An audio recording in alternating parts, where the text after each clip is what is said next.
జవహర్ నగర్ పరిధిలోని పలు కాలనీల్లో ప్లాట్లు కొనుగోలు చేసి మోసపోయామని బాధితులు తీవ్ర ఆవేదన వ్యక్తం చేస్తున్నారు.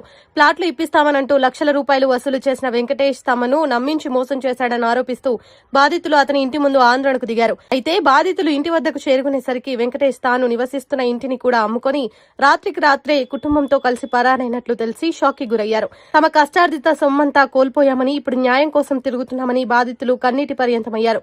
వెంకటేష్ పై వెంటనే క్రిమినల్ కేసు నమోదు చేసి అరెస్ట్ చేయాలని, తమ డబ్బులు తిరిగి ఇప్పించేలా ప్రభుత్వం పోలీసులు చర్యలు తీసుకోవాలని డిమాండ్ చేస్తున్నారు. ఇలాంటి మోసగాళ్లపై కఠిన చర్యలు తీసుకోకపోతే మరెందరో అమాయకులు బలయ్యే ప్రమాదం ఉందని ఆందోళన వ్యక్తం చేస్తున్నారు. ఆయన పేరు గంగారం కొడుకు వెంకట్. ఆయన పేరు ఈ ఫ్లాట్లు కొనిస్తామని చెప్పి డబ్బులు తీసుకున్నాడు. బంగారం కుదబెట్టినాము. మార్వాడం దగ్గరికి వెళ్ళి పైసలు ఆయననే తీసుకొని పోయిండు. ఇంతవరకు కూడా మాకు డబ్బులు ఇవ్వలేదు, పైసలు ఇవ్వలేదు. ఇప్పుడేమో ఇల్లు అమ్మిన తర్వాత మీ డబ్బులు మీకు ఇస్తా అన్నాడు. అవి లేవు ఇవి లేవు అన్న. మేము ఇళ్ళలో పని చేసుకొని మేము కష్టం చేసుకొని బతికేటోళ్ళము. మాకు మాత్రం అన్యాయం చేయొద్దు. దయచేసి న్యాయం అయ్యేటట్టు చూడండి.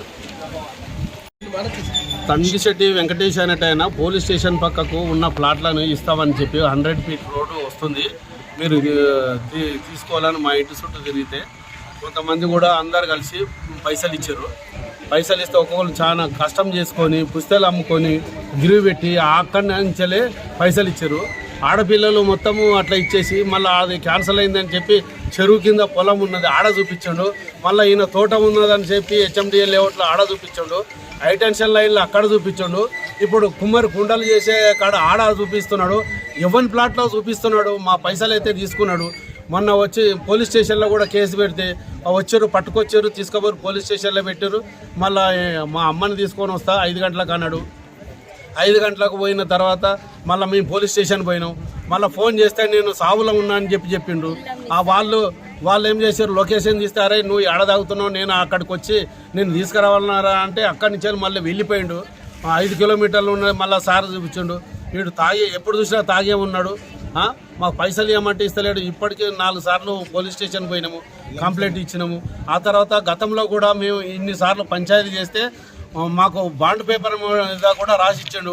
మీరు 3 నెలల్లో ఇవ్వకపోతే నా ఇల్లు అమ్మి ఇస్తా అని చెప్పి బాండ్ పేపర్లో రాసిచ్చాడు అందరి పెద్ద మనుషుల సమక్షంలో. ఇంతవరకు మాకు ఇయ్యలు. రాత్రి మరి చదువుకో ఇవాళ మాట్లాడదామనేసరికి ఇంట్లో తాళం వేసి పోయిర్రు. ఎక్కడ పోయిరో తెలుస్తలేదు. పైసలు నేను వేరే వాళ్ళకు ఒక దగ్గర కాగితాలు ఉంటే ఆ కాగితాలు ఒక పెద్ద మనిషిని తీసుకొని పోయి 9 లక్షలకు కాగితాలు ఇడిపించుకొని ఆయన మన రమణ గారికి 60% పుట్టినాయి, ఇంకా 40% ఉన్నాయి. మీరు ఏమన్నా చేసుకోండి, మరి తర్వాత మాత్రం మాకు నేను కట్టిన తర్వాత మీకు చెప్తా అని చెప్పిండు. సరే, అదే విషయంలో మేము వెనకకు ఉన్నాము.